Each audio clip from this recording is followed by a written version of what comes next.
Honourable Member Blokande. Thank you, Mr. Speaker. I, on behalf of the people of Kandip, join other mourners on the floor of Parliament as well as in central Bougainville and PNG in the passing of the Honourable Father Simon Dumarino.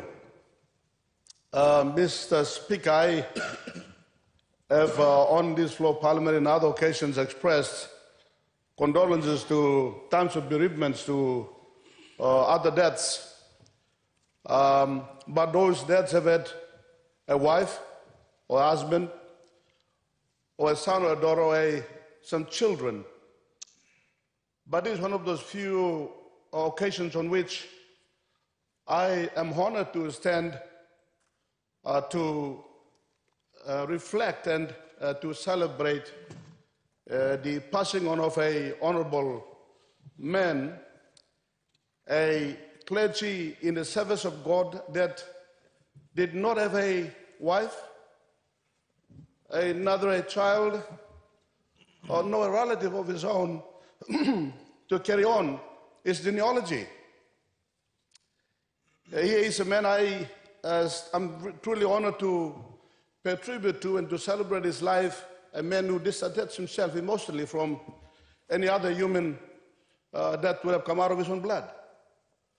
But a man who chose to have a family that was not one of his genes, but one that made humanity become one family that we should all see as equal in the eyes of one another. And that gives me the honor to see this honorable leader, the Honorable Father Simon Dumarino, in celebrating his life when he was living as a person who was the father, who was a brother, who was the relative of all the people of Papua New Guinea, and that's a wonderful thing, Mr. Speaker.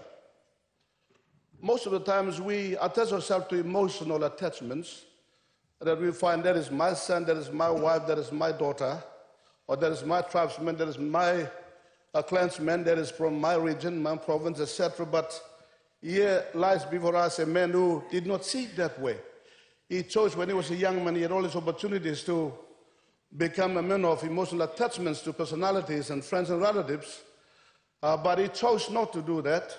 I learned from him, like I learned from many others, that he chose to make the whole human race, the people of central Bougainville, the people of Bougainville, people of Papua New Guinea, the people of the world, his family. And I think that's a wonderful thing that we should celebrate. And I celebrate with happiness, although the body goes down to the grave, but the spirit that chooses to live this kind of life of love that sees no difference in anybody, that lives on forever, is the life or the attribute that he lived that I celebrate, Mr. Speaker. Also, let me say, his service to human beings in this country, in central Bougainville, the autonomous region, is unparalleled to the service that many of us would have served in our lives. Because we sit in our private areas, as a professional, as a business person, as a leader in some ambulance of life in society, but here is someone who served human beings ever since he was a young man. In the public space, in the Catholic Church, as well as in the public Christian arena, he's been serving. So even to come in as a member of parliament, represent the people of central Bougainville on this floor of parliament was no new task for him. He had been serving. He had been serving at all echelons of human social structure up to the time he came to the floor of parliament. And he served. Like myself, I would have served in the private sector in my own little cocoon in my own professional life before I became a public figure. But here he lies a man before us who has been serving in the public space and still is serving in the public space, and he dies serving in the service that he has been providing. And I salute and I celebrate that kind of unselfish love that the late Honorable Father Simon Dumarinu gave unwaveringly to the people of Bougainville and to Papua New Guinea. And I think the best thing when somebody passes on, like I always think, is that while we mourn and we express emotionally the loss that we experienced, the best thing is to emulate the good lives, the good spirit that these wonderful people have left for us, to carry those good things in us so that we live on those goodness forever. Let me also express this. What a time for the late father to pass on. What a time. He's a clergyman from the Catholic Church.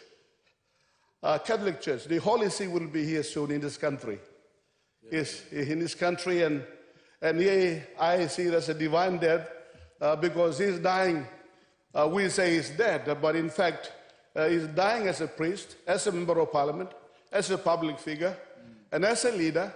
He's done a wonderful thing when the head of the Catholic Church arrives in this wonderful country of us, and I think it's a divine death, and we can celebrate also when the Holy See comes into Papua New Guinea, all churches of all kinds. We should celebrate the coming of the Pope into our country because here we honor a man who was ordained by the Pope to be a priest, and he lies before us, Mr. Speaker. And I think it's a divine kind of a thing I see even in his death. Finally, may I say, Mr. Speaker, his work on Bougainville was not one of a polarized approach. I was listening attentively to the debate that he was participating when we discussed at the last parliament about the future of the autonomous region of Bougainville. And he shared his experiences and what he had been doing there as a priest, and even talked about some very, very difficult situations. I remember one of those experiences he shared. He said they were trying to behead some Papua New Guinea soldiers, but he intervened and he stopped that beheading from happening because he said that's not the right thing to do, not only as a priest but also as a leader. So he is a man who did not just think about his own kind of people in his own island, but he is somebody who also thought of Papua New Guinea at large, was also thinking about the Bougainvilleans. He came between the two factions to say, look, let's pacify the situation, let's have some peace there, and let's not create more disharmony and more destruction to life and property. So the work that he did there on the Bougainville and the process that is now expressed by various other speakers and that's ongoing, I believe that in honor of him will bring the Bougainville issue to a good rest, where I agree with the Deputy Prime Minister and the leader of the Social Democratic Party and the Prime Minister and the opposition leader that we should have the peace that should be there. We are peaced already, but we should make it formally, technically, the process that the Honourable Leader was passed on, plus the others who have started, and these others who have passed on before him, like the Friendship St. Michael Thomas Sumare, St. Megre Murata, and the others who have contributed to this process. We should honour them all by bringing to this issue an amicable solution where everyone is happy and there's a win-win for all of us. Let me conclude, Mr. Speaker, that he's a young man. He's a young man, and I know him. He's not one that could pass on like this. He's very young, like all of us. All of us are young. 50 years, 60 years. He's not old. I have a bit of white hair up here, Mr. Speaker, and I see a bit of white below your chin. I can see that, and there's white patches here and there. That does not mean we're old. We're still young.